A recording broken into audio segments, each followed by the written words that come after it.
Today on YesterKitchen, we're going to make another beautiful recipe from my book, Every Dish Has a Story.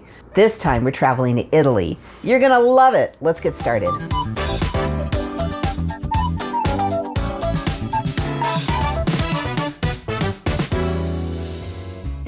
Hey everyone, I'm Jill and this is YesterKitchen. If you're new here, welcome. It would be an honor to have you join us as we explore retro history through food. But we're taking a little break from our retro right now, although kind of is retro.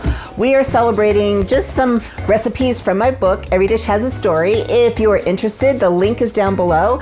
And if this is the first time you're catching one of these episodes, the entire playlist is down below as well, including some of the YouTube creators here that have stories in the book that have made their own video. You're gonna love them. So today is Ian's story. Ian is a good friend of mine. We've been friends for a very long time. He is a screenwriter, a TV writer, a DJ, a very good one. Actually, he's very good on everything. A dad, a husband, and just an all-around great guy. And we all call him Panda. That's his nickname. But you'll read about that in the book. So Ian's story is called The Story of Linguine and Human Kindness. And it's about when he was a teenager and went to Italy and discovered a pasta dish, and because of so much human kindness, he came across this pasta dish. It's a beautiful story. They're all beautiful. But it's a beautiful story, and he actually doesn't have the exact recipe, but he is also an amazing cook. And actually, if you want to see him, I'll put a link up there. Ian came over one day when my channel was brand new and was kind enough to do an episode with me, which was also a Linguine episode, but a very different one. And he talked a little bit about his childhood, but not like this. And so anyway, if you want to catch that one, I'll put it up there for you. So this is what he calls linguine with Italian sausage, although it's so much more. So what we're going to do is we're going to get started with a very large skillet. Hello, very large skillet. And to the skillet, we are going to add a 1/4 cup of olive oil. And this is what he just kind of recreated from his memory from a very, very interesting and wonderful trip to Italy that he took when he was a teenager. So here I have in my half little bowl 1 pound of spicy Italian sausage. You can get whatever you want. I know certain markets carry them. You can buy them in the casing and just split the casing and pull out the meat. It's from a butcher here in Idaho. They make their own sausages. They're pretty delicious. If you can actually get butcher-made sausage, I highly recommend it. But if you can't, the mass-produced sausages will be just fine. Okay, so we are going to get all of this crumbled, and then we're just going to cook it until it's browned. So what I'm going to do first is I'm going to wash my hands, and I'm going to start cooking it till it's brown, and I'll come right back before it's done to show you the next step.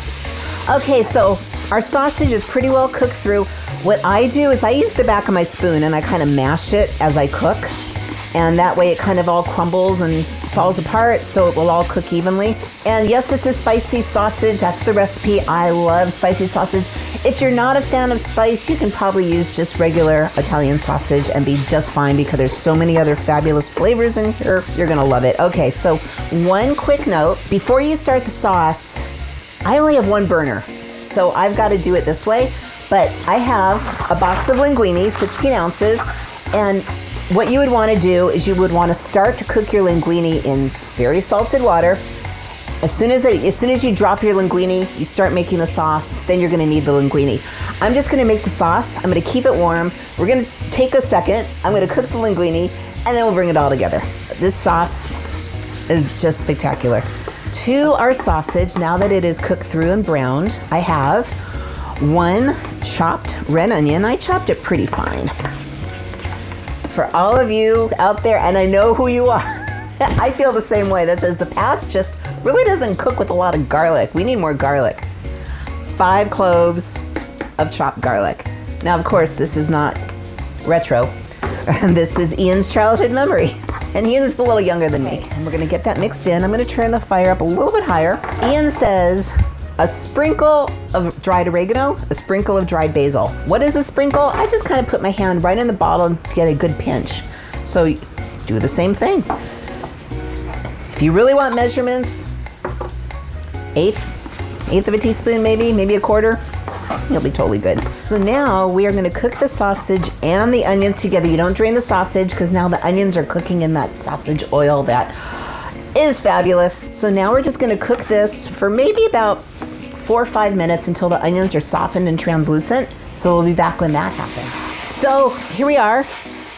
Onions are starting to get translucent, and especially the red ones, you could really tell because, whoo, a lot of steam. I can see you. Because the red onions, the redness of the onions starts to fade, and that's exactly what's happening here. So this is just pretty perfect for the next step. 1 28-ounce can of chopped tomatoes with the juice, whole thing. And now it gets quiet. And you want to stir that around a little bit. We have 1 cup of green olives. Green olives you will find right in the olive section. They taste exactly like black olives. They're just green. So you want a cup which is almost the whole can. I actually used exactly a cup because I want to honor Ian's recipe, but if you use the whole can, you should be okay. Olives go right in here. How is that looking for a pasta sauce? And I'm telling you, as good as this sauce is, the story's even better. It just really makes you smile, and there really is a huge lesson in human kindness that actually affected Ian to this day. Now, it's because I know him so well, and now that I've heard the story, yeah, you'll read all about it. Okay, we're gonna lower the fire, or the heat. We're gonna give it a cover. We're gonna let this go for 20 minutes. While this is happening, I'm gonna cook my pasta. I'll come back with cooked pasta, a done sauce. We're gonna put it all together. We got a few things to put on top of the pasta. You're gonna love it. I'll be back. So our linguine cooked in tons of salted water. I let it go for 9 minutes. I know the directions for dried pasta are usually between 9 and 11 minutes. I like to stop it right at 9 because I like a little bit of al dente. So you can make it however you like. This is our beautiful sauce. Look at that. It's just been simmering away while I was cooking the pasta. We're gonna do this just like Ian had in Italy. We're gonna take our pasta sauce and pour it right over our pasta in the pot. Come on, everybody out. And then you want to mix it in the pot. Because I know here in America, a lot of times we serve some pasta and then we take our sauce and put it on. Everybody kind of does that on their own. This dish is family style. The sauce, everything is pre-mixed all into the pasta. Look at that. Guys, it smells so good in here. So this was created from Ian's memory of the dish he had in pasta. The dish he had in pasta. The dish he had in Italy. I'm sorry, it's late here. Everything is all mixed together now. Oh, look at that. That's beautiful. So now normally everyone puts their own cheese on the pasta. Not here. So we have our beautiful pot of pasta. The whole pot's just gonna go right on the table. Everyone's gonna serve themselves. So first I have 2 tablespoons of capers, and that just goes right on the top. And oh my God, you guys, olives and capers have such a beautiful affinity for each other. And then we have a 1/4 cup of pecorino romano that's been shredded. Look at this. And of course we want to use it all because cheese. And there we have Ian's childhood food memory, linguine with Italian sausage. I just love recreating people's childhood memories. This is just such an honor. All right, it's time to eat. So I highly encourage you to give this a try. This is such a simple dish with such few ingredients, and this is true simplicity at its finest. It's just so good. We're gonna have dinner soon, but I gotta taste it. So I'm just gonna take a little bit. Okay, maybe a little bit more. We'll have to give it a try. It's really hot.